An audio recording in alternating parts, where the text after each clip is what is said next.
Hello students, welcome to Legacy IAS Academy. Today we are going to discuss about the recently announced ceasefire in the Yemen War. This is the first truce that has actually been going to be implemented in the last 6 years of the war. So the context is that, as you know, that in the Yemen, which is an Arabian country, a civil war broke out somewhere in year 2014, and this civil war was mainly between two sects of Islam. Shia on the one hand, and we have the Sunni sect on the other hand. The Sunnis were backed by the Saudi-led coalition and Saudi-led rebels. However, the Shia sect was backed by the Iran, as Iran is a Shia majority country. So basically, they have announced 2 months of truce deal, and coincidentally, this truce deal also coincides with the holy Islamic month of Ramadan. And as we discussed before, this is first of its kind of truce that has been announced since last 4 years. Now, if we talk about truce, as per the statement issued by the UN Special Envoy Hans Grundberg, it is believed that the parties agreed to halt all kind of military offensive, whether it is air offensive, ground offensive, and maritime operations inside Yemen and across its border. And this, if we talk about this particular truce, this particular ceasefire is very important because this and is going to be implemented from the April 2nd. Now, if you look at the background of this particular war and truce, it was year 2014 when the first time we have this civil war began between the Iran-backed Houthi rebels who seized the capital city of Yemen, that is Sana'a. If you look at closely here on the map, this is the capital of Yemen, and this is the map of Yemen. Yemen lies at very important geostrategic point because it controls the Bab el-Mandab Strait that connects the Red Sea region with the Gulf of Aden region and further to the Arabian Sea region. So that is why the location of Yemen becomes very, very important as far as the transshipment of cargo ships, especially carrying oil and gases, are concerned. Now, this war that started, that was mainly from the Sunni side led by Saudi Arabia. It was a military coalition that intervened, and since then the three parties, United Nations, United States, and other member of the Gulf countries, diplomats of the Gulf countries, they are trying to broker a peace deal for years now, and finally they have become successful.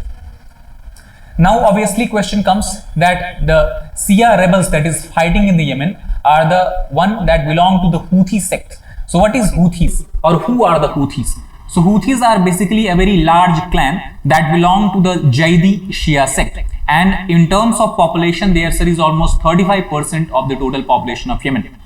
Now why they are fighting so intensely against the Sunni dominated faction? Because these Shia minority communities were ruling over Yemen for almost 1000 years until recently year 1962, and this loss of power since then have caused kind of discontentment among these Houthi rebels, and that is why they are fighting vociferously with the Sunni-led coalition. Now, let us try to understand more about this Shia and Sunni, that is the kind of sectarian violence or sectarian war that is going on all across the Arabian countries on a smaller scale to a larger scale. So, Shia, who are Shia? Shias are those sect of Islam that follows the Ali, and the name derived from Siyatu Ali. Siyatu Ali basically means follower of Ali, and from there we have the Shia. And it is believed that it is Ali, cousin and son-in-law of founder Prophet Muhammad. He is believed by Shia to be his rightful successor. However, and also at the same time they reject the legitimacy of the first 3 caliphs of the Islamic, whom the Sunnis follow, have some doctrinal as well as political differences with Sunnis. So it is on this basic 3 grounds how Shias continue to oppose the Sunni faction of the Islam. If we try to look at the population distribution of Islamic sects, so as we can say clearly, it is Iran and Iraq. These are 2 countries where Shia are in majority. In Iran 90 to 95%, while Iraq 60 to 70%. Apart from that, in other countries we have majority of Sunni sect. For example, in Saudi Arabia, Shias are somewhere between 1 to 20%, and in some countries like Algeria, Morocco, Tunisia, Libya, and Egypt, even they are less than 1%. So Iran, Iraq, a small percent, or we can say a major percentage in Lebanon, and then Bahrain. So 4 countries are there that are basically Shia-backed countries, and then Yemen, as we discussed, around 30 to 44%, that 35% in average are Shia community. So it is the Iran that is continuously backing the Houthi rebels of Yemen against the Saudi-led Sunni coalition. Now, what about the new truce? So, new truce, as discussed before, will lead to immediate halt of all ground, air and sea fighting, and due to this, on the positive side, we also will see commercial flights and fuel ships that will resume their operation. Apart from that, we will have both sides will also try to swap the prisoners. This is, however, not agreed fully, but the negotiation is going on and is on the table. And apart from that, the both parties have also agreed that if both parties after the 2-month period, if agree, then the truce period can further be extended if both parties have come to a common agreement. Now, what is the impact of the deal? So, first impact of the deal has been that after the announcement of this truce, the exiled president of Yemen, who was a Shia dominant president, that is Abid Rabbo Mansour Hadi, he has stepped down from his position and he has passed his power to a presidential council. The presidential council main objective or main function will be to negotiate with the Houthis, and in meanwhile also try to run the interim government of the Yemen. As if you believe the New York Times, the experts believe that the formation of this presidential council is the most significant effort that has been made by both the parties since the beginning of the war. Now, what will the economic impact of the deal? So, if you believe the newspapers, it is believed that from UAE and Saudi Arabia, both Sunni-led countries, Sunni majority countries, they will transfer almost $3 billion of new financial aid. At the same time, $2 billion of extra aids will be injected in the central bank of Yemen to ensure that monetary policies of the Yemen is well maintained. And if you believe the Mohammed bin Salman, the ruler of Saudi Arabia, then he also has met with the new presidential council's member to come to reach to certain conclusions, certain agreements that will be beneficial to both the parties. The large-scale reaction of the bill has been positive from all the sides. If we try to look at the Houthi rebels, how they have responded. So generally, they refused to participate in the peace talk that was hosted by Saudi Arabia because they believe that Saudi Arabia itself is a party to conflict, and that is why they wanted the negotiation to happen in some neutral countries which were not agreed upon.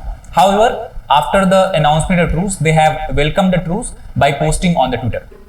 If you look at the United Nations view, so Antonio Guterres, the Secretary General of the United Nations, he has welcomed the deal and urged all the sides to just not let the deal decay on the paper, but also to implement all the agreements in the country.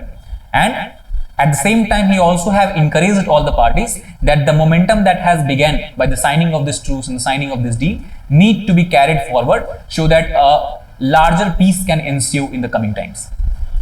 If you look at the Iran, that is another Shia party, so they have also said that the announcement of truce, they believe or they expect that will lead to improvement of the humanitarian situation, and also they think that the full exchange of prisoners can also occur at the later date.